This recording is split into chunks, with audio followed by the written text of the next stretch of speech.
Hi, good afternoon, everyone. Thank you so much for your patience. I just wanted to briefly introduce myself, and I'm actually going to turn it over to Dr. Robinson. My name is Erin Kong. I'm the director of field here. I have been in this role for about a year. My background is in healthcare. I was in healthcare for about 18 years prior to this, and I only mentioned that to say that if anybody is interested in medical social work, I will geek out about it all day. I will talk about it, and if you have any questions, hop on a Zoom. I'm happy to talk to you about that at any point. This is your pre-field orientation, so we're really excited to talk to you about field. I just like to offer a few words, if you don't mind, if you'll let me just say a few things as you get started, and like I said, I'll turn it over.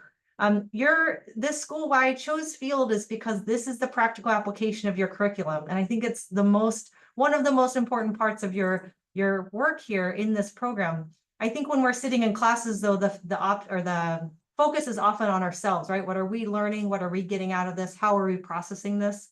What I really want to encourage you is that for field, I want you to consider shifting the focus from you to your clients and to your programs and to your policies and to your projects. Because to me, when I can connect my why to things, it makes some of those unexpected frustrations or difficult things it makes them a little lighter. So I will say it is inevitable because social work is not a perfect profession, right? You're not entering in a space that's like very simple and clean all the time. Is when these frustrations come up and I can say, look, that is a little frustrating. I can name it, but my greater purpose is the client. My greater purpose is to get this policy through. My greater purpose is to get this project done. That helps to kind of center yourself. I'll also encourage you to consider that when things do get frustrating, to consider kind of pausing and reflecting before you're reacting. I think that's true with your clients. I think that's true with your projects and your programs and all the things. And so just consider that as you move into this space.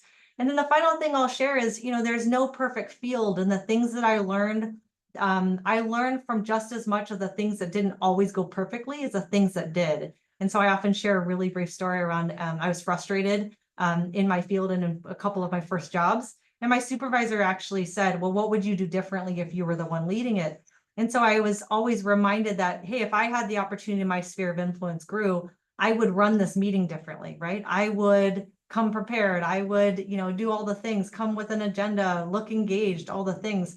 And so I really want to encourage you that don't let frustrations or any obstacles or anything take away from your learning experience. I actually hope you lean into that and don't let them take away those learning opportunities because they actually can be really valuable. So we're really excited to have you enter field. And with that, I will turn it over to Dr. Yanni. Thanks, everybody. Good to see you. Thank you so much, Erin. All right, everybody. So welcome to your pre-field orientation meeting. The purpose of this meeting is to help all of the students understand what to expect for fall term and what do you need in order to have a successful grade in field. This meeting is intended for students that are beginning field in fall 2024. So if you are going to be in field later on in the term in your program, this meeting is not the best meeting for you because we will be having another meeting similar to this one in the term that you'll be starting field. So you can excuse yourself if you have accidentally joined this meeting and are not starting field in fall 2024, and we'll be happy to engage with you when it's time for you to start field. Meanwhile, for those who are starting field this term, today we're going to be talking about several different things regarding field education. We'll begin with some introductions of our field team so that you can know who you'll be working with. We'll talk about the roles in field education, field hours and credits, and then getting ready for field. So before I get started with face-to-face introductions, I do want to introduce our field team as a whole. The Michigan difference with field education. So field is tough in every school of social work. I'm going to let you know that now. All over the country, we are facing the same types of challenges in field education in every school of social work. However, the Michigan difference is we have a committed, dedicated field office, and many schools don't have the privilege to have a dedicated team to field education purely and solely. And so what this means is you have lots of people whose attention, their full undivided attention is on field education, including two assistant directors, one for the online program, which is me, as well as our assistant director for the residential program, Christina Dodswell. So, and yes, you will have access to the slides. So we're here, all of us, we're here to support you. This is our leadership team as well as our administrative team. But then there are also several field faculty, and we do work as a team, and we are all here to support every student in the program. So if you have questions, you can always reach out to the field office, but you can also reach out to your assigned field faculty or to me or Christina as the assistant directors. Erin Kong, our field director, is also available to all of our students and welcome you to reach out to her directly anytime. So I want to start with helping you get to know me and also our field faculty for the online program, as well as any other field faculty or staff that is on our call. We want them to be able to say hello. So I would like to start with my own introduction since I'm here. I am Yatisha Robinson. I go by Dr. Yanni or Dr. Robinson. I have been a community-based social worker and working in the community for over 25 years. And I've worked primarily with marginalized communities, lots of work with African-American communities, Latina, incarcerated women, and teen parents. I have worked predominantly with low-income families and communities, and I've served women, youth, children, and families mostly in nonprofit organizations, but within school systems, the prison system, as well as hospitals and court systems. I was born and raised in Southwest Detroit. I'm very proud Motor City girl, Detroiter, but I also live in the beautiful Charlotte, North Carolina right now, the Queen City, and that's where I serve the community mostly face-to-face with working with adolescents on mental well-being. My research interests includes healing and resilience, lifestyle medicine, post-traumatic growth. I also work with the Trauma-Informed Programs and Practices team at the School of Social Work. We are a research team focusing on trauma-informed programs in schools. And I work with flourishing psychological well-being, predominantly among populations of color.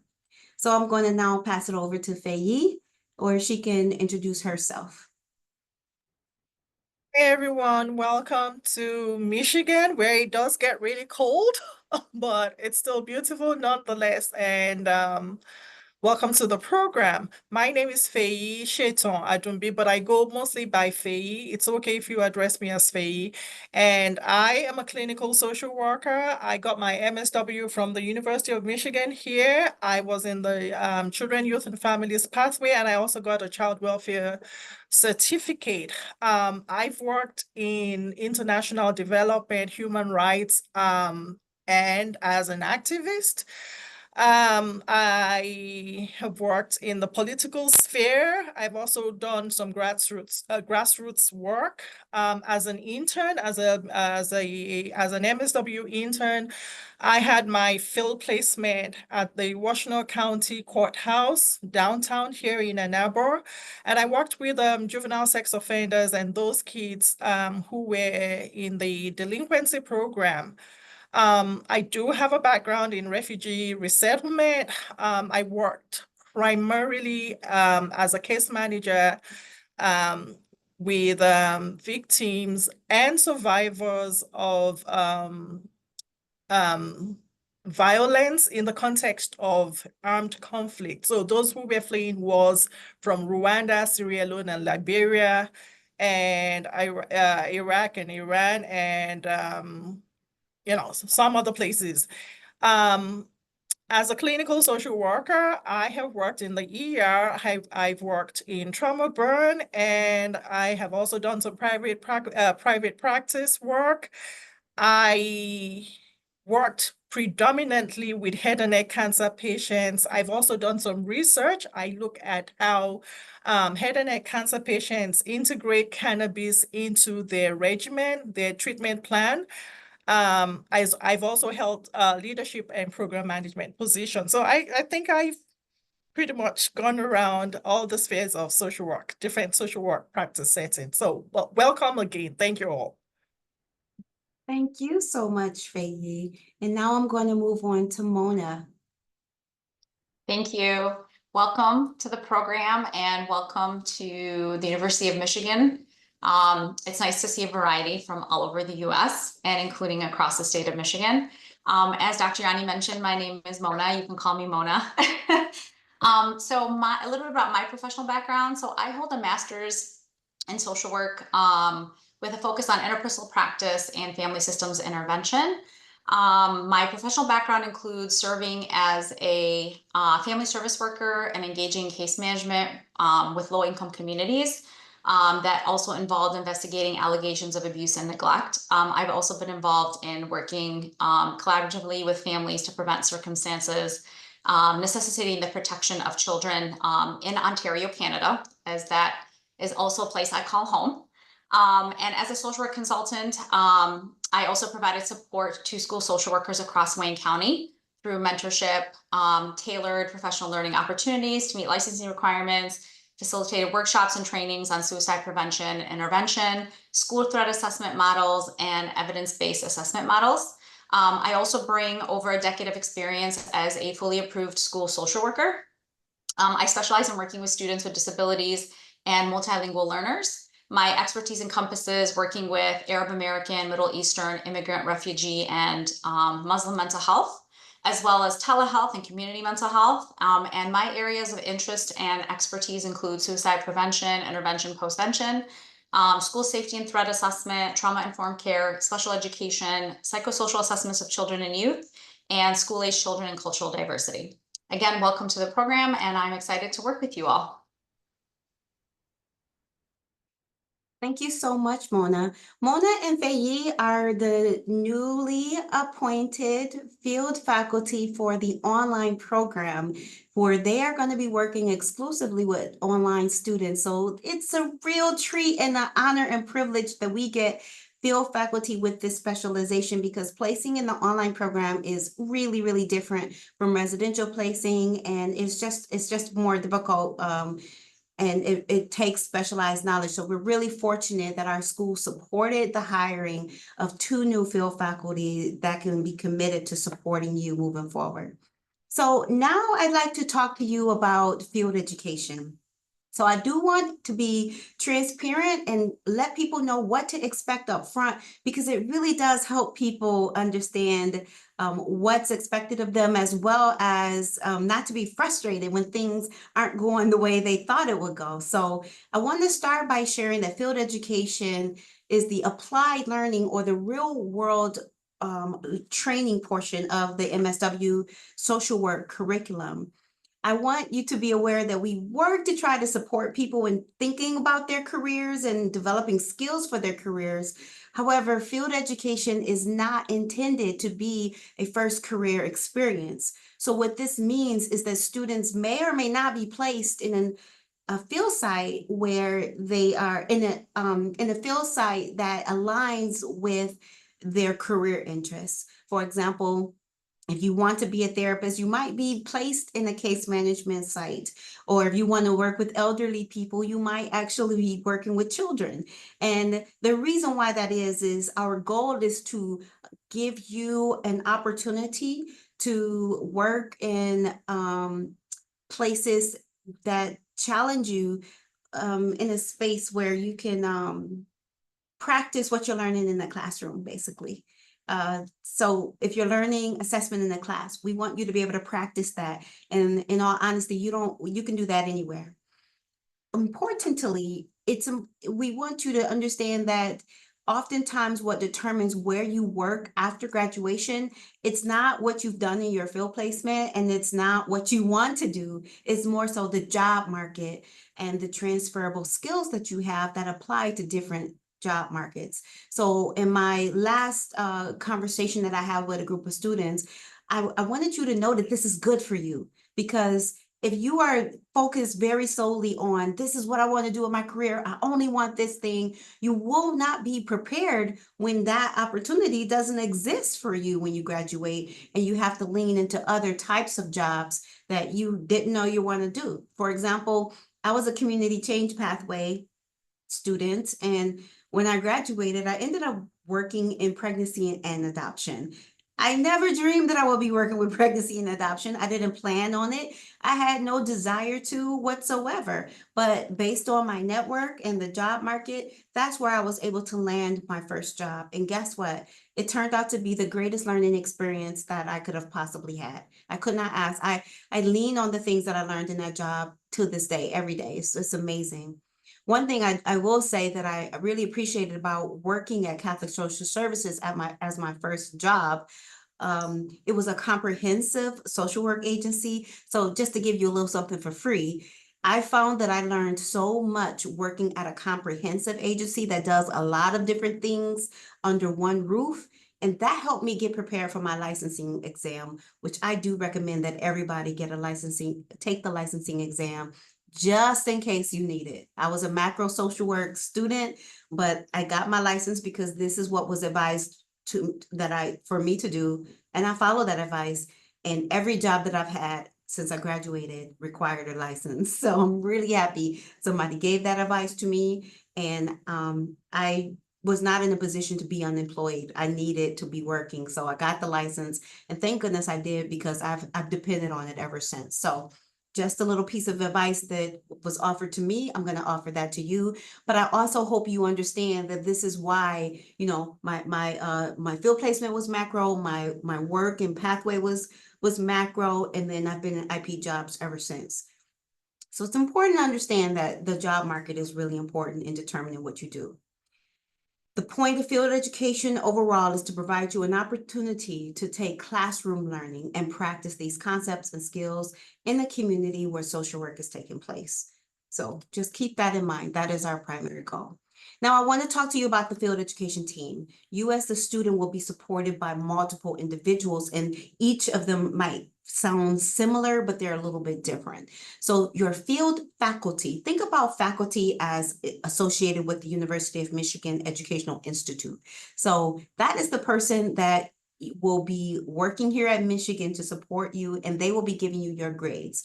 So Feiyi, for example, and Mona are your field faculty. I am also a field faculty where I'm assigned to students. So it's the person here who will be tracking your learning, and they also will read your educational agreement, and they will be the person who will assign your grade at the end of the term. They will come and do site visits at your field site in order to understand how you're integrating your social work competencies into your field education learning in the community. Your field instructor, that's the person who's on the ground with you every day. This could be a social work field instructor, or it could be a task supervisor who's also doing something else. You have to have at least one supervisor who is a master social worker, but some people have a secondary supervisor who may be a psychologist or a police officer or a lawyer who talk to you about the daily tasks. Not all students have a task supervisor, but some students will have both. And their role is to guide you through the learning that's happening each week on the ground at your field site. Now, communication is really important. Frequent and timely communication with field faculty is absolutely essential. It's going to help make things go more smoothly for you, and it's something we want to do for you, and we need you to do with us. We won't get to see you every week, so it's important to reach out if something doesn't feel right, or if you have any questions, please do reach out to us. And if you need advice, like I tell students all the time, your field placement shouldn't be peachy. So if you're facing challenges, it's good for you. It's good because your career is going to be challenging. So you want to be in a position where you're challenge, because then you grow the muscle of learning how to deal with those challenges, learning how to manage your discomfort when you have to have a difficult conversation. That is really important. And you don't just wake up with that skill. You have to practice it in order to get good at it. And trust me, it's coming for you. I've been dealing with these things and having difficult conversations my entire career. So it's good to have that start with the practice while you're in your field placement. Why? Because you have a lot of support. You're never going to have this much support again in your career. It's not likely, at least. So you have your field faculty, you have your peers, you have your professors, you have your field instructors, you have your task supervisors, you have peer consultation in your field site. You have so many people who are invested in your education and in your growth just because you're a student. Literally, that's all. You're a student and people were like, oh yeah, I'll help. But literally on the other side, people are less likely to support you, not because they don't like you, but because everybody's busy and they just don't have time. And I think people feel a sense of responsibility to support students. So take advantage of this season in your life right now and get the support that you need in order to have difficult conversations and to communicate effectively, and then to learn strategies for how to do that. So if you are having a challenge, talk to us and we can brainstorm with you. We can give you scripts, we can role play with you, and we can help you have those difficult conversations. Furthermore, technical standards is something that is very important. Each student in this program signs a document saying that coming into the program, they can meet the technical standards, regardless of accommodation. Regardless of accommodation, you are expected to have respectful communication, timely communication, and you are to demonstrate the capacity to learn and communicate and demonstrate effective verbal and nonverbal communication skills. So that means if you're frustrated, being disrespectful is not acceptable. We are all adults. We are not expecting any student to be disrespectful at the university nor at the field sites. And it's the same thing for you. You're all adults as well, and we want to be respectful to you too. So the technical standards is important, that thing that I like to bring up, because students will be held to the technical standards. Like if there's a problem with you meeting the technical standards, it could result in a referral to the academic concerns. So we do want you to be mindful of meeting the technical standards, communicating effectively. If you have a problem, you must address that problem up front. Don't wait until you've been ineffective, missing in action, and then say, oh yeah, there was a death in my family. You have to communicate that up front, because people are depending on you. Not only your field instructor, but the community is also dependent on you, and your absence could cause harm. So we want to be sure that no harm is caused in the community. Now I'd like to talk to you about your courses, Social Work 515 and 691. So your field courses will meet in the community. 515 and 691 meet in the community with your field instructor. Field is the signature pedagogy. This is how you learn how to do social work. You cannot learn how to do social work in a classroom. So you're learning in the community, but your grade is given to you by your field faculty at the university. So please look at Canvas. Look at the assignments that are going to be due in Canvas and when they are due, and submit them on time.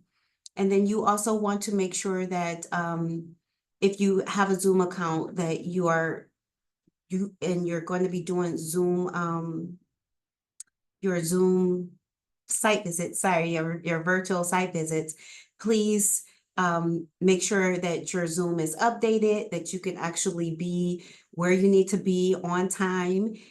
Make sure that you are using your Zoom account for your virtual site visits, any type of one-on-one meetings that you have, your field connection meetings, and any type of meetings that are required for your field placement. Please make sure everything is set up ahead of time. And then your Google Calendar. This is an important resource so that to keep you on top of things, so that you're not missing due dates. I recommend that you use notifications, add things to your calendars, like even blocking time to get things done, such as your ed agreement or submitting your placement verification form. And make sure that you're able to set things up easily, such as creating Zoom meetings using your calendar. You know, you can just add it right there.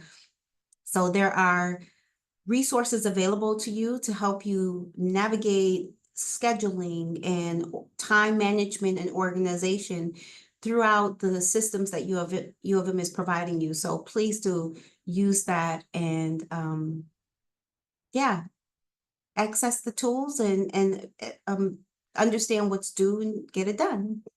And so one of the things I cannot stress enough is the Canvas site. So not only will you have the assignments in Canvas, but you also have announcements. So please do take a look at the announcements in Canvas and make sure you are understanding what's any type of last minute communication or new announcements that your field faculty might make. They may also add reminders for you, but they may not. So make sure you have your own reminders set up.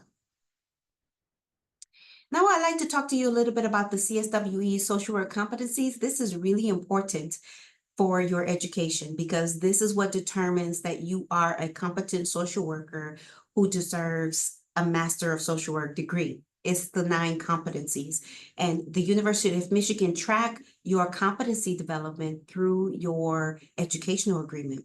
You as students will have to do an assignment under each of these 9 competencies. Then you'll have to add justifications showing what you have done to demonstrate that you are competent in these 9 competencies in each of them.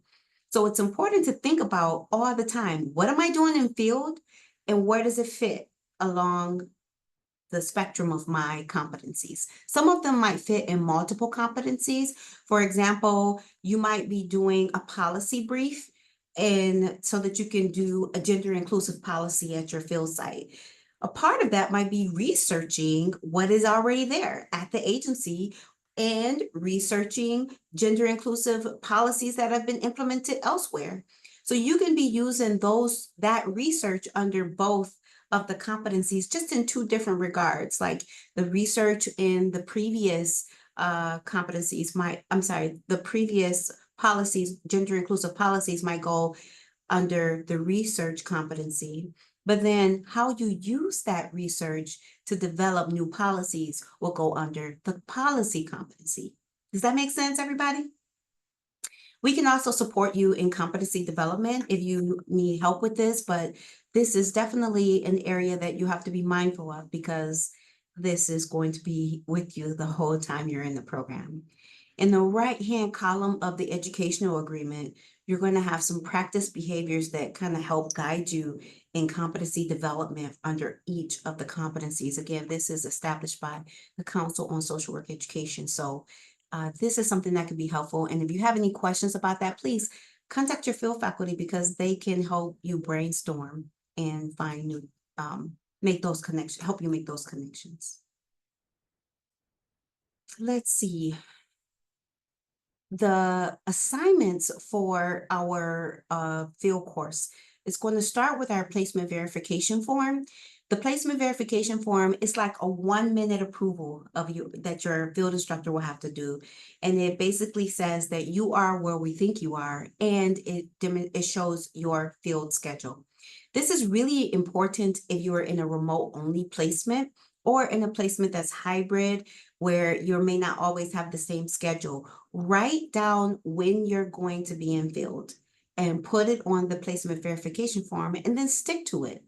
If it changes, follow up with your field instructor and say, hey, I originally planned to be in field on Tuesdays, but now I'm going to be in field on Wednesdays because of this other thing. Is this okay? Because they will need to approve any changes that you're making.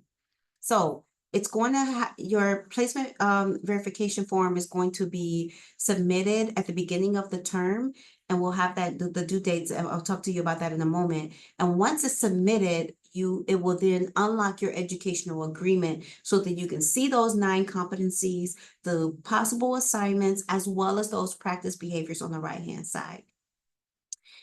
The educational agreement is the thing I've been talking to you already about. It's gonna be the thing that is opened up after the educational agreement. The educational agreement will be a part of your permanent record. Remember they used to talk about permanent records in elementary school? This is a part of your permanent record.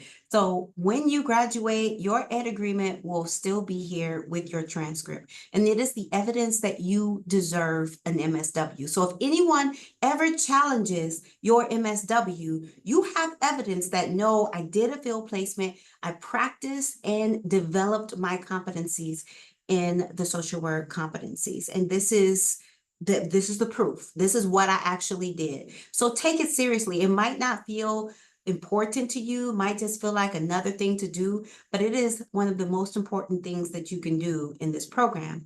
It also helps you prepare for your job interviews and your cover letters to get ready to talk about the skills that is going to get you hired. So if you talk about the ultimate final exam, is landing the job and doing the job well.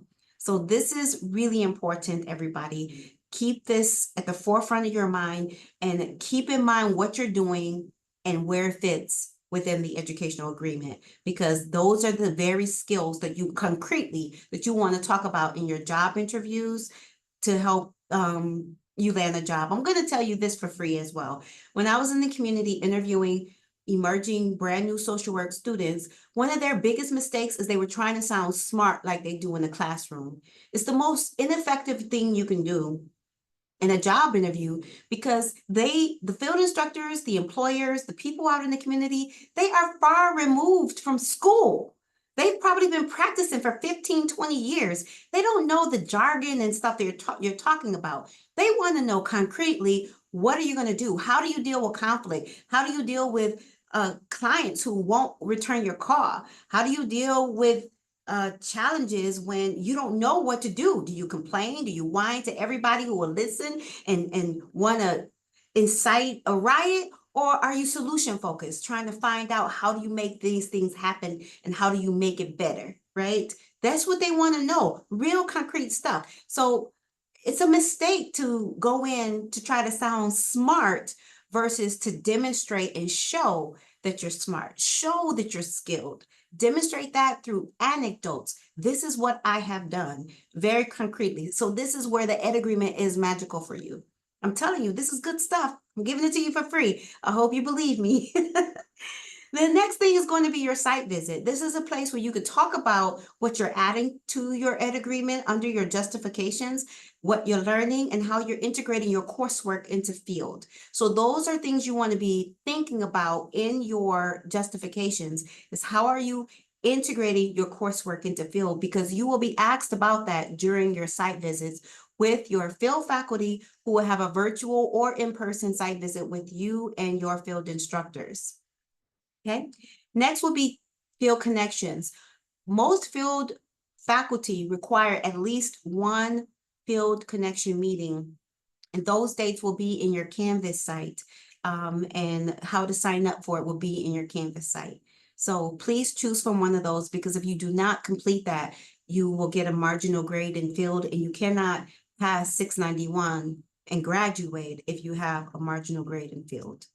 And lastly, there's a key learning experience or project that will be submitted in Canvas at the end of the term, along with your educational agreement. And with all of these is how you get a satisfactory grade in field, doing all of these things successfully.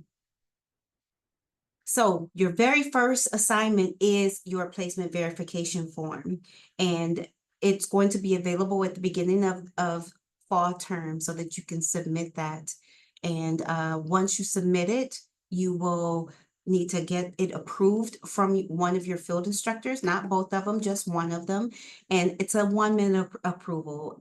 A lot of times in order to do it, you have to talk to them anyway. So literally they just review it like, oop, oop, oop, yep, all right, done. And they can just hit one button and it's approved. However, they will need to sign in to their UMich account in order to get that approved. So I recommend that you send them the link to the placement verification form, and they can easily get that approved for you. The OFE reviews, the OFE administration team review the completed PVF, placement verification form. And if everything looks good, then they will unlock the educational agreement and you will be able to start adding to your justifications. However, please note that the placement verification form may be returned to students and you will be asked to revise it if you have not added a schedule that meets the minimum hours that you're signed up for. So if you are scheduled to be in field 228 hours for the term, however many hours that you are doing per day should add up to 228 hours. So that would be 2 full days, 2 full 16-hour days. Same with 342 hours, it would be 3 full days in field for your schedule. So you also might be asked to revise if you put a different field instructor than what we have on record. We say, hey, what gives Nancy is supposed to be your field instructor, you put Susan, what's going on? And so that's another delay. So please be sure that those are accurate. Next, with the educational agreement, I've talked to you already about this, but I just want to share a little more that this is where you are talking about the practical experiences. Once again, it should be concrete. It should be very plain. You want to follow your field faculty's instructions for your educational agreement, because each person might have slightly different requirements. And the person who's grading you, you want to basically follow their instructions. For me, for example, I do not like any fluff in my justifications. I like very concrete, this is what I did, and this is what I learned, and this is the product. This is the outcome. This is the results, to make it measurable. It needs to be a smart, it needs to follow like the SMART goals format where it's measurable, it's product based. So all of that will be in the Canvas site. So please look at the justifications in the Canvas site so that you know how to have a satisfactory justification, because you don't want to get to the end of the term and have to have your ed agreement sent back to you, because it may have to go through the whole process again of revision and approval from your field instructors. And sometimes field instructors can be hard to get in touch with. Throughout the term, I recommend you review your ed agreement in supervision. It helps make it easy for your field instructor to approve it at the end of the term, and they will be rating you using a rubric in the educational agreement. So you don't want to get to the end of the term and get a poor rating and it's a blind side to you. You want to be having a conversation with them throughout the term so that if there's a problem, you can fix it mid-term. It's not at the end of the term when you have no more time to fix it and now you're getting a poor rating. So I hope that makes sense. Go over them every other week at minimum and talk to them about what you have done and where it goes along your educational agreement. Similarly, with your hours, I would tell them this is where I am with my hours right now. Because if they suddenly say, wait a minute, I don't think you've done those hours, you now can have that discussion. You can get us looped in as your field faculty, and we can now say, well, this student has documented their hours, and we can now support you and have something to back you up and advocate for you.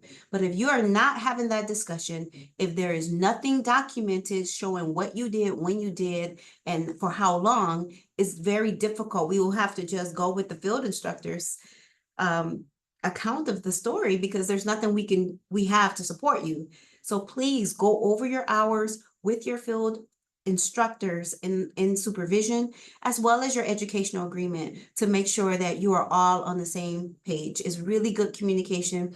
It helps make them their approval at the end of the term and their rating very, very easy, because you want to make it easy for them to give you a good rating and to approve your stuff. And the best way to do that is going over that frequently. You will also be rating yourself at the end of each term. So your field instructor will rate each of the 9 competencies, but you'll also rate yourself. And then I recommend you both talk about the ratings and any discrepancies. Now let's talk about the site visits. again, this is something that is going to happen each term. It can happen either virtually or it can happen in person, depending on if your faculty is available to do it in person. Your site visit will include you, your field instructor, and possibly a task supervisor if you have one and if they are available. It is your responsibility to make sure you set up your site visit and to coordinate this. We want the student to initiate this and to coordinate it using the instructions once again in Canvas. There will be instructions on how to set your site visits up, the dates your field faculty will be available, and you want to follow those instructions so that you can, get it done. If you do not do a site visit, you can't pass the term. And again, you can't get the degree without passing field education. So one of the reasons we're telling you these things up front is so that you can have everything you need to be successful in your term. So some things for you to be prepared. Here are some things you should be prepared to discuss. Basically how the field site works and how it operates, examples of the social work competencies, how you're able to integrate the competencies in general, but also how are you able to integrate your coursework? How are you able to apply the lesson that you learned on different interventions in the classroom or assessments in the classroom? A logic model, how did you do that? How are you able to apply that in your field education? And one of the ways I recommend students to integrate their coursework is to take their syllabi to supervision at the beginning of the term and say, hey, I have this homework assignment where I have to do this assessment, a sample assessment. Can I do a real assessment here at my place at my field placement and use it for this assignment and change all the names, make it anonymous and keep it completely private, but use the learning with a real life client. And hopefully they say yes. Or if you have to, I mentioned a logic model a moment ago. If you were in a community change class and one of your responsibilities is to do a logic model, ask if you could do it at the field site. Same with evaluation. Most of you will have to do a real evaluation or create a survey for your evaluation class. Ask if you could do it at your field site and create a real product for them and give it to them afterwards. Say, hey, this is what I found here. And hopefully you can leave the field site better than you found it. One of the things that I like to do to encourage students to do is to leave a legacy project at the end of their field placement. So oftentimes researchers and scholars and all kinds of people, they go into communities, vulnerable communities, and they take from those communities. They study them, they observe them, then they go and write books and make money and get tenure and all kinds of things. And when they're done with them, they just leave them behind with all the problems that they found. So one thing I like to encourage my social work students to do is to leave a community better than you found it. So let's say you got there and you see that they don't have a way to support parents in a youth serving agency. Maybe that's something you can propose to your field instructor, that you develop a parent support group. And when you leave, you get the system in place, you get the structure in place, you do the recruitment, and then when you leave, you pass that task along to the next student and go, right? You graduate, you go make your money, you go back to your own community wherever it is, but that agency is now still benefiting from your work. They now have a way to support parents and their youth because of the work that you've done. That's just one example. There are so many ways. I could talk to you about legacy projects. Please contact me if you want to learn more about that. But that's something I feel pretty passionately about, is leaving the community better than you found them.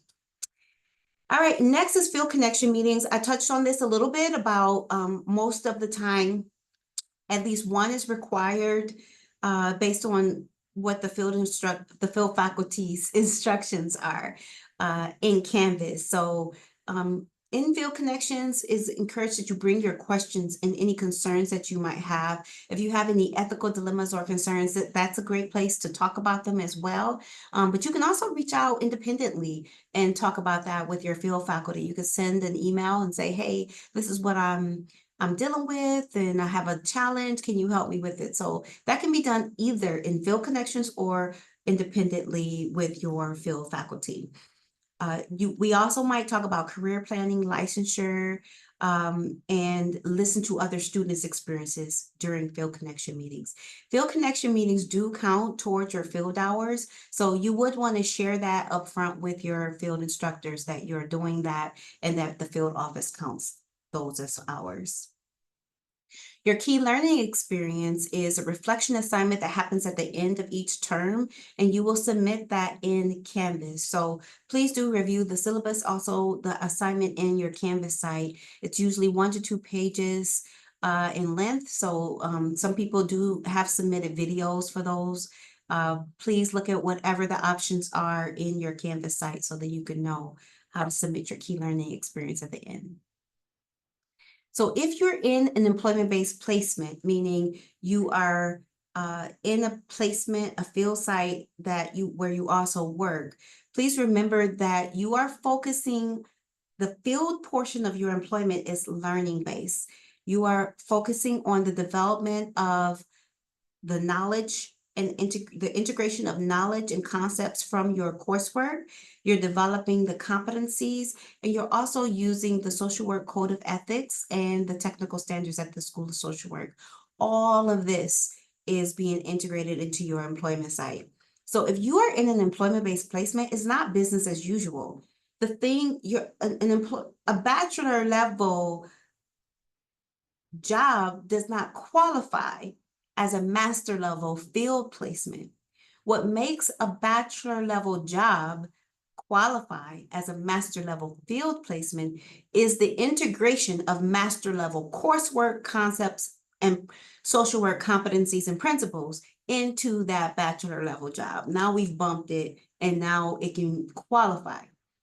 So it's really important that you show that you can demonstrate how you have added the competencies and integrated the coursework into your employment place job. Also, there should be an increase in rigor over time. So your first term to the second term to the third and fourth terms, there's an increase in rigor, where in the beginning you might be just doing shadowing and figuring out and this is all placements, employment-based and regular placements. You're figuring things out in your first term, but each term afterwards, you should be getting more and more independent and competent and knowledgeable as a social worker, so that by the time you're ready to graduate, you're looking like a social worker. You're doing a great job. You will not be completely an expert and masterful. Your learning is still going to continue after you graduate and will continue for the next 40 years in your career. But we do want to see growth. We want documented growth in the trajectory of your learning. And that happens with the increase in rigor. It's important to know that hours does not equal competence. So that educational agreement is what you do to demonstrate competence under the justification. So we want you to be mindful to demonstrate it. Don't say I did all my hours. Say this is what I learned and this is how I used what I learned and this is the product from what I learned. Those smart, measurable, outcome-based goals that you're going to be doing for your justifications. So if you have any questions, please do reach out to your field faculty regarding your justifications, employment-based placements, and what you're going to be doing in your educational agreement to demonstrate your competence. So you might want to take a look at this, take a photo. This is the due dates that are coming up. So I'm going to pause here so that you can take a look at this.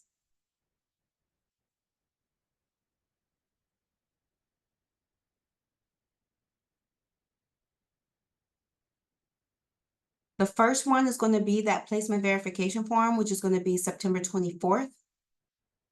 I have to say about this assignment selection, everybody pay attention because everybody's always confused about this. So pay attention. If you're distracted, look at me now. The assignment selection that is due on October 7th at 5 p.m., that means that you're going to go into your educational agreement and you will choose the assignments that you will be focusing on.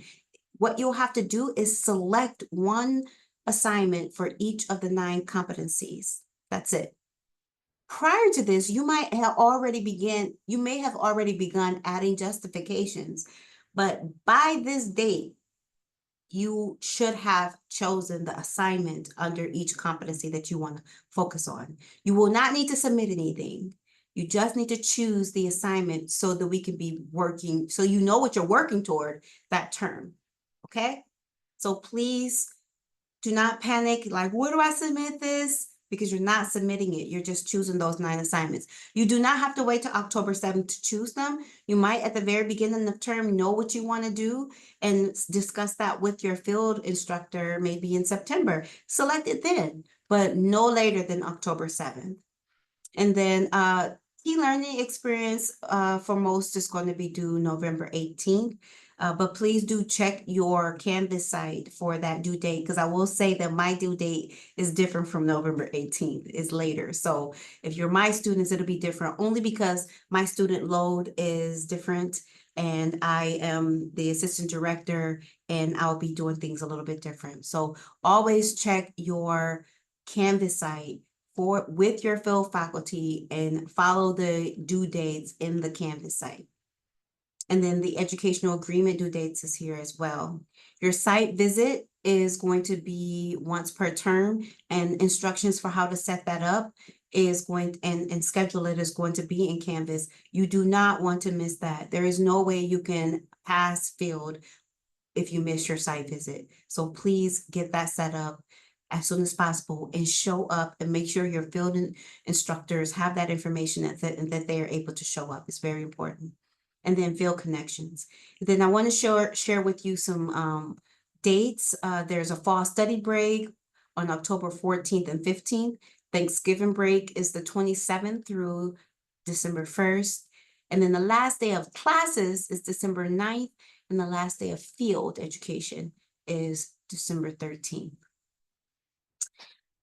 Next, I want to share with you a little bit about field registration and hours. This is a little bit tricky because 515 field credits are different from 691 field credits. So 691, let's start with 515. 2 credits of 515 is 228 hours. 4 credits of 691 is 224 hours. So we want you to be clear about there being a difference between the two, and sometimes students get that confusing because they're only registering for a maximum of 2 credits of 515 because that's the maximum allowed, and then 4 credits, 5 credits, or 6 credits of 691. So please make a note of that. You do register each and every term for field education because you need 12 to 14 credit hours of field education in order to pass the program. You will find registration for your field class under independent study. So sometimes people are like, where is 691? Where 515? You have to go to independent study, and then you look for your field faculty section number in order to register for that. Okay. For disability, each and every student, they have a right to inclusive and accessible education. So we want to be sure that we are supporting our students. Sometimes accommodations may not be available at certain field sites. So we would need to talk about that to make sure that you're placed in a site that can accommodate you. But please note that some sites just don't have the capacity to accommodate all students, and you will work with us to make that happen. But this is something that is important to us. We do have an office for services for students with disabilities, and they are here to support you, and their contact information is here. Sometimes students may be experiencing some additional barriers for in their field experience. Please reach out to us and let us know. And also you can reach out to SSD and we can see what we can do. For this class and every class, if you have an accommodation, speak to your professors in advance at the very beginning of this term and say what you need, because waiting till after the fact or later, it can be a challenge, especially if there's less flexibility to accommodate your request. So please do speak ahead of time if you need anything. Our field faculty on our other assistant director, Christina, on our team, she was on this call. She's also available to support you. So please feel free to reach out to Christina in the Office of Field Education if you have any questions about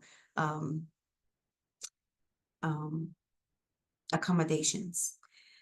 Now, your safety is important. Unfortunately, not everyone follows the news and or aware of their environment. And it's important for us to do our best to try to be aware. As an emerging social work professional, we do want you to be aware and keep in mind the safety. Ask about safety when you go to your field site. Check in with your field instructors, ask them what you should consider when it comes to safety. If there is a safety plan at the agency, I think that is really great. If it's not, it's a great project for you to work on, and ask them, make that one of your activities that you can propose where you work with someone at the site and develop a safety plan, a proposal that can be a part of training moving forward. That's a great activity at the beginning of the term, especially before you're getting a lot of assignments where you have plenty of time, but you need to get those field hours in. Creating a safety plan or updating a safety plan or creating a safety training is a really great opportunity for you to learn how to do this in your future career, but also to be an asset to the agency so that you can leave it better than you found it. It's a great legacy project. If there's any injuries that do occur while you're in field, please follow the steps on this slide. Please do check in with the team, check in with your field instructor, follow the procedures at the field site first and foremost, because they have specialized knowledge, but also definitely seek any medical care that's needed, and then contact the field office as soon as possible if you have any safety concerns. Okay. And then one of my favorite topics is challenges is in field. I like to tell people, like, you want challenges in field. Nobody really wants it, but it really does help you grow, because challenges in field oftentimes are the same problems you'll face as a social work professional. So if you're having challenges, the first thing I want you to do is think, okay, how might this be good for me? What can I learn from this? And then engage your team, engage us, so that we can help with the learning and give you some support and advice of how to navigate the challenges. So we want to help you. We want to support you. We don't want to rescue you and take you out just because you're facing a challenge, because you're not going to learn anything in that way. But we don't want you to have to figure that out all on your own either. Sometimes there could be some challenges where it does warrant you having to leave. And so this is why it's important to be in communication with us, so that we can help you and advise you and support you on next steps. Field is a class. You're learning these foundational skills, and I think it's really important to be mindful of how these skills is going to translate to your career. So managing up, I manage up, I've always managed up, and your supervisors and directors will depend on you to manage up. They want to hear from you. They're not going to be able to remember everything, and they will be able to relax if they know they have people on their team that's going to say, hey, don't forget this. Hey, I need this signature. You forgot to give it to me. And we have this problem we need to preemptively solve, because we don't want the issues that result. Sometimes you'll have a really good dynamic with your supervisor that will be like, oh yes, it's like really this smooth motion. Other times it might not be. Supporting, having those difficult challenges and learning how to navigate peers and supervisors that are a little more challenging, it's really it's an art, it's a skill, and it's good for you. So please connect with us so that we can help you grow in this area and help have strategies for solving these challenges, but also maybe reach out, because sometimes we might need to reach out to your field instructor to say, hey, we signed an affiliation agreement and this is what your organization agreed to. So we do want to, sometimes we'll need to have that conversation, but we need to kind of understand what action needs to be taken. And we can't understand that without your communication with the team. Switching field placements is only recommended under extenuating circumstances in situations where we can't resolve the problem. So if there is a challenge, our first goal is to solve the problem. It's going to be to see what we can do to make it better. And sometimes there's not anything we can do, but most of the time we can. Most of the time, whatever the issue is, if we're using our professional skills, people are reasonable and we can work it out. And we have found great success in navigating challenges in field education. And then we do want you to be thinking about yourself. It's hard to be in field education. It's hard to be in social work. And you're learning these professional skills in really tumultuous settings sometimes, because people are in pain and people are struggling, and you are the bringer of the light, which is great. It's wonderful. But at the same time, you need to be taking care of yourself, and you need to be thinking about how you are entering spaces. We have an article here linked in this slide called Are You a Joy? And it helps students and professionals to think about how are you being received and perceived in different spaces. Like, are you perceived as a team player, someone that people like to be around and people want to work with? Or do people want to avoid you because you make their work and their life more difficult and more challenging?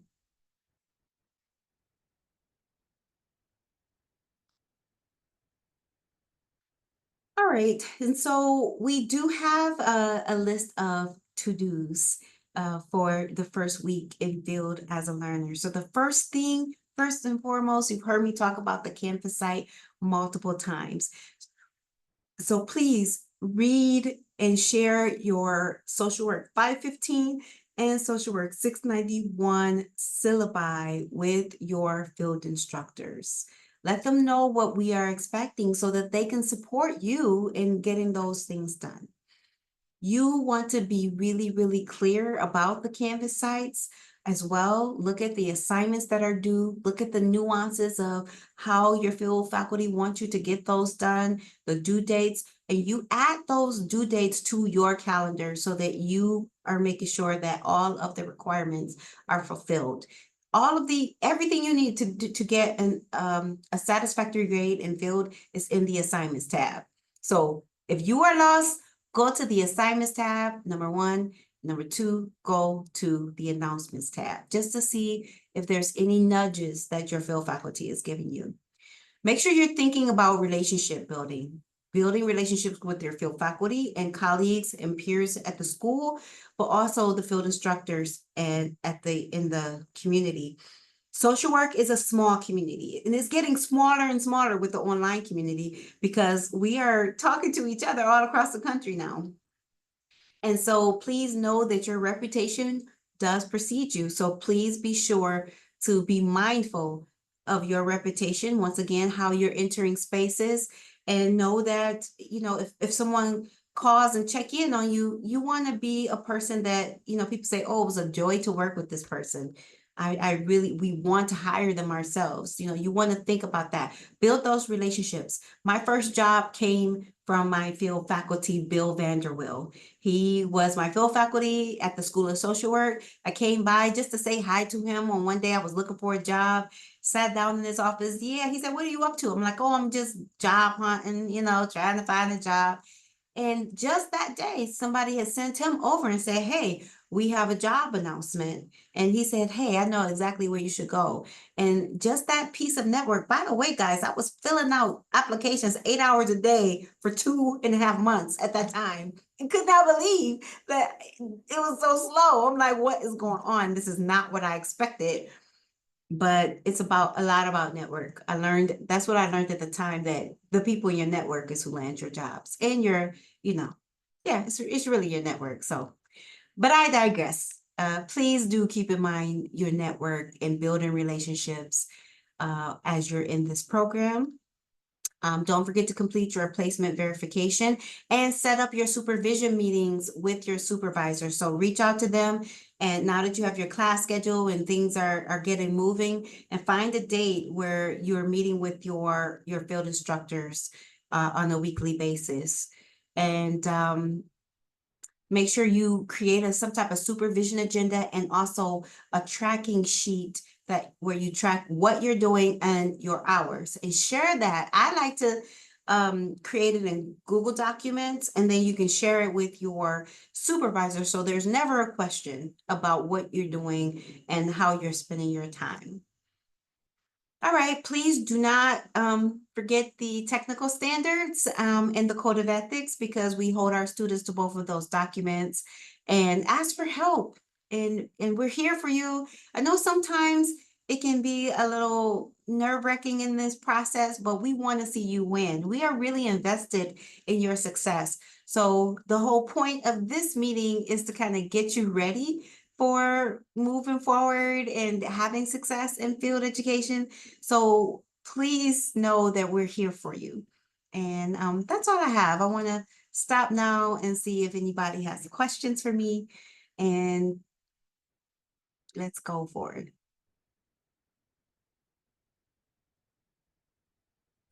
Hi, Dr. Yanni. It's Leo. Can I ask a question really quick? Hi, I'm just wondering when the field site, like when the Canvas site will be active so that we can access it. I don't know if you mentioned that, but No, I didn't. I am thinking that most Canvas sites will be up by the end of the week, no later than Monday, the start of classes. Tuesday is the start of classes. So hopefully by the end of the week or at the start of classes next week. Carly? Hi, can you hear me? Yep. Okay, I don't normally use these headphones. Excuse me. Do we contact our field site for like figuring out a starting date and our schedules, or like is that entirely on us now, or do we go through our field faculty? How does that process work? Great question, Carly. Yes, please reach out to your field site, find out when they want you to start, and do your onboarding. Make sure you've completed all your onboarding assignments and tasks. If there's any background checks, if there's any HR tasks that you need to do, reach out to them and then let them know your class schedule and when you'll be doing, which days you'll be doing field education. And then set up that initial meeting with them, and then go ahead and work to get that supervision meeting set up. Is it Winona? Winona, yeah. Winona. Hi, Winona. Hello. Just to clarify then, we don't have to wait to start fields until we get the verification form in. We do that at our site with our field instructor. The placement verification form is not going to be due to 9/24. So you want to go ahead and start field immediately. The first day of field is going to be September 3rd. So that's when you should be starting field education, is September 3rd. What is the percentage of supervision that we need from our? We usually encourage weekly supervision, and that could be a combination of task supervision as well as group supervision and individual supervision with an MSW. So there's not a required percentage? That is pretty much required. No, the minimum like time per week. So like, do they need to There's- spend an hour? Do they? It's usually an hour a week. hour a week. Yeah, but a combination of all of those different strategies. There are some sites where they do, supervision models do differ. They vary. So some do like every other week, sit down meetings, but then side by side supervision in different settings, and observation. So it depends on the site. We can't say there's a sweeping way to do it because different sites have different models, but it should be about an hour a week, especially with some type of guidance. There could be some consultation time to. So Okay. let us know if you have a question about, like, if the model that you want to follow through, but I would start just by trying to schedule 1 hour a week with their supervisors. Okay. Thank you.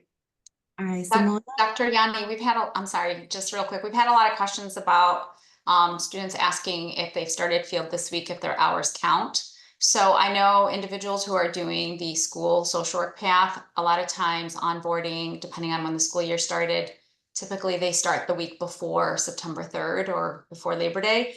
So those hours do count towards field. It just depends on what arrangements you've made with your field instructor on what your start date is for your field placement. But the school has a start field date of September 3rd. U of M has a start date of September 3rd. But if you've made arrangements to start before then, those hours do count. So you can definitely log those hours. I Thank hope that you. answers And everybody's question. yeah, and Shannon, I see that you had asked about a question about hours too. So let me just cover hours really quickly. Hours are worked out between you and your field instructor. So the only thing we do in the field office is look at what they've approved on your educational agreement. So long as you get your 900 hours in, how you get them in, that's between you and your field instructor. So you could do evenings, you can split it up, you can do weekends. This is why I say track it, have a tracking document so that if your field instructor have you planning on your own time, and let's say you're up at 3 a.m. breastfeeding your baby, so you're like, okay, I'm gonna plan my parenting workshop while I'm up. Long as you count those hours and you document them and your field instructor says it's okay, go for it. But document them is important and have an approval from them. We do not approve ours. We look at the approval that your field instructor provide in the educational agreement. I hope that answered everybody's question about the hours. Okay, Simona? Yeah, I still have a question about hours. I will work in a school setting, and my question is, do I follow the school schedule for this first term? It aligns pretty much with our schedule, but for the next term, my classes end by the end of April, while the school goes until June, June 15 or something, or it's around mid-June. So how does it work? Yeah, great question. So typically with our school placements, we will have students continue through June. So they will go through the school site and you will get a Y grade in April. So while you finish up your hours at the school, and then once you finish your hours at the school, we will put your satisfactory grade in. Sometimes students will register for an elective credit of field hours so that they can get credit for all of that time. So I would recommend you speak with your field faculty directly about how they're going to manage that. But typically it is a placement that goes all the way through June with a Y grade in April that allows you to continue to collect your hours until the end of the school year. But normally, if you are in a different setting by the end of April, you finish your hours by working 3 days a week. So Yeah. in a school setting, we work still 3 days a week. So by the end of April, we should be done with the number of hours. Well, you want to make sure you spread your hours out over that time. If you know you're going to be in field until June, you want to make sure you spread that time out. And so I can't speak to this question directly, Simona, because it's going to depend on the school. And the field faculty for that school will have the rules for that school. So some schools will have like, well, they need to be here this amount of time for this amount of hours. I don't know what the rules are for the one school where you are, but typically this is how it goes. You need to spread your time out between January and June and Okay. register for the appropriate amount of credits so that you can spread your time and be there the whole time. And the same works for this first term. So for December, it's 1 or 10 days longer the school semester than it is the U of M semester. Again, So I I have would- to spread it, right? A little bit. So I would recommend that you contact your field faculty, because usually in December, if we're out of school December 13th, you stop field on December 13th. But everybody, whether you're in the school or not, go to your field instructors and take your syllabi and let them know when you're out of school. So the break, for example, the fall break, which is October 14th and 15th, technically, you do not have to be in field on those days because we're on break. However, if you're catching up on your hours, you can. Or if you want to get ahead on your hours so you can stop early, you can. So, but you have to discuss hours with your field instructor, because they're the So one you- who has to sign And- off on it. My last question, I promise, is we are supposed to do 2 days a week. Can we do 3 days a week so we are sure, even if we are sick or anything happens, we are done? It's And the then- same answer. You have to communicate with your field instructor. Okay, I can't okay. approve hours because Okay. I'm not there. Okay, So Dr. Yanni, in the chat, Mana and I have been going back and forth with students about a few questions regarding trainings and onboarding. So someone asked the question, if I attend a training, a conference, or any such thing, will it count toward field? And I had answered them, if it's related to enhancing your skill, Yeah, yes. that has to be approved as well. Yes.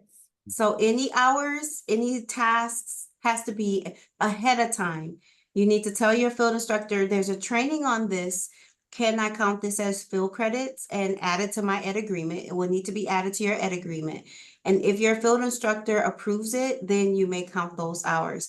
If there's a great training on dialectical behavior therapy happening on the Saturday and you pitch it to your field instructor and they're like, that doesn't have anything to do with what we're doing, no, then it doesn't count. So you have to get the approval from your field instructor. Annalise? Hi, yeah, I was just curious about how it works when the for like foundation field 515, I noticed that it's only 2 credits, but it requires 228 hours.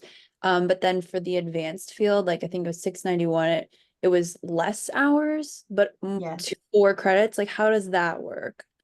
It's just 2 different classes, so the credits are different. So it's not really anything you need to know. Just register for 2 for 515 and 691. You only have to take 515 once. So once you register for those 2 for 515, don't worry about it anymore.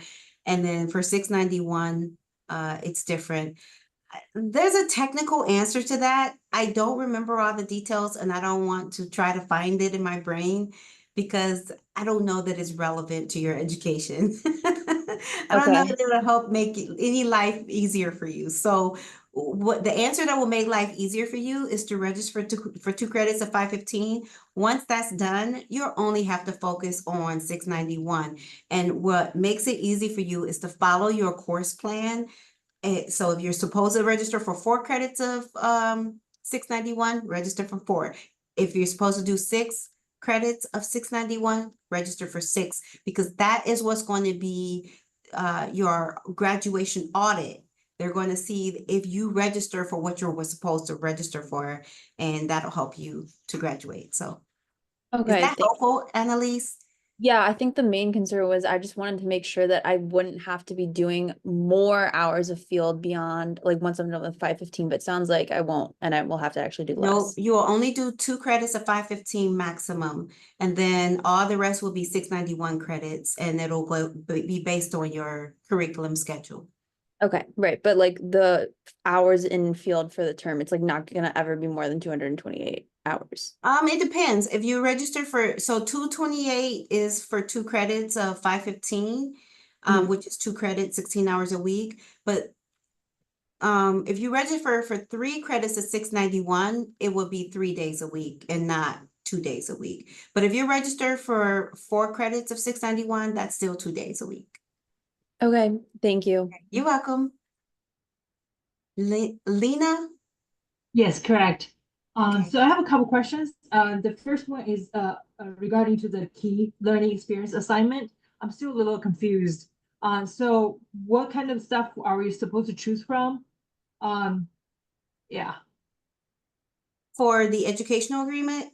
for that key learning experience that you mentioned, the assignment that we Oh, first need to So talk for your with. key learning experience, the instructions will be in your Canvas site. So you will follow the instructions written in your Canvas site.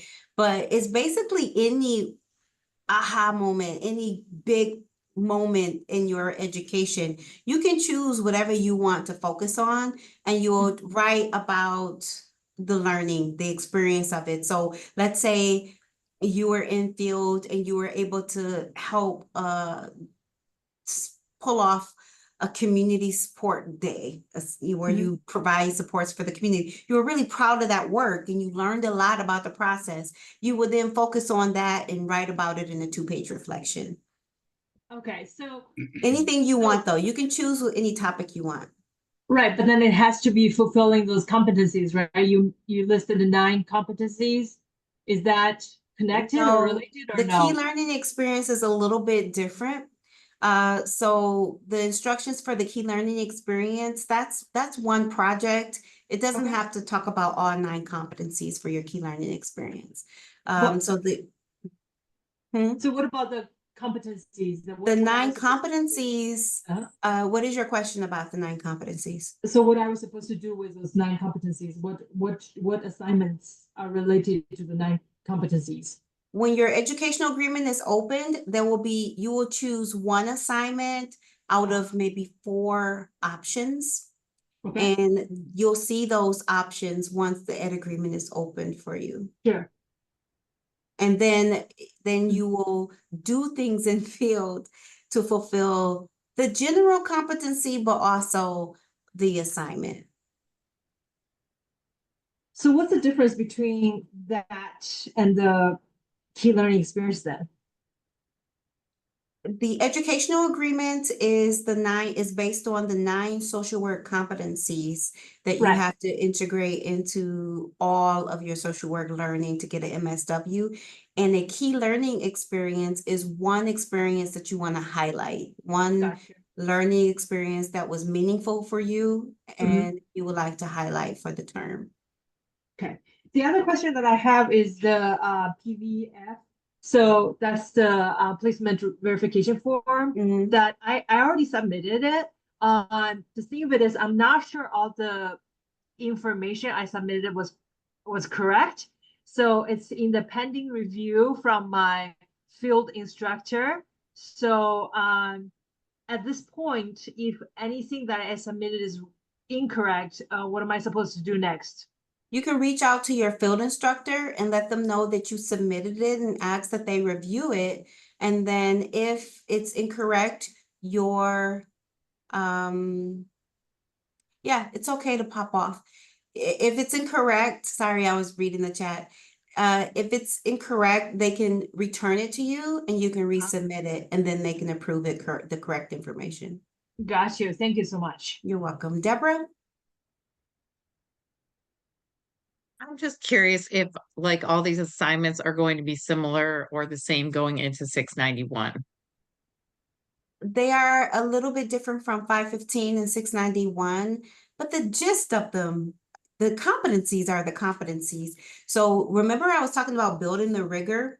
So for example, if it's a policy competency we're talking about, term 1 might be assessing what are the policies already here. Let me just do some research, find out what policies there are and what are the gaps. term 2 might be proposing a policy, like, okay, this is what's missing. I want to propose that we add these policies to the organization or nationally or local government.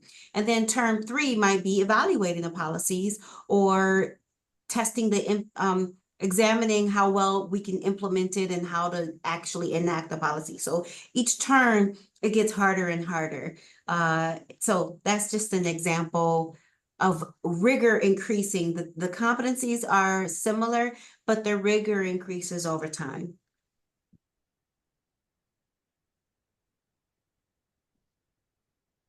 Any other questions?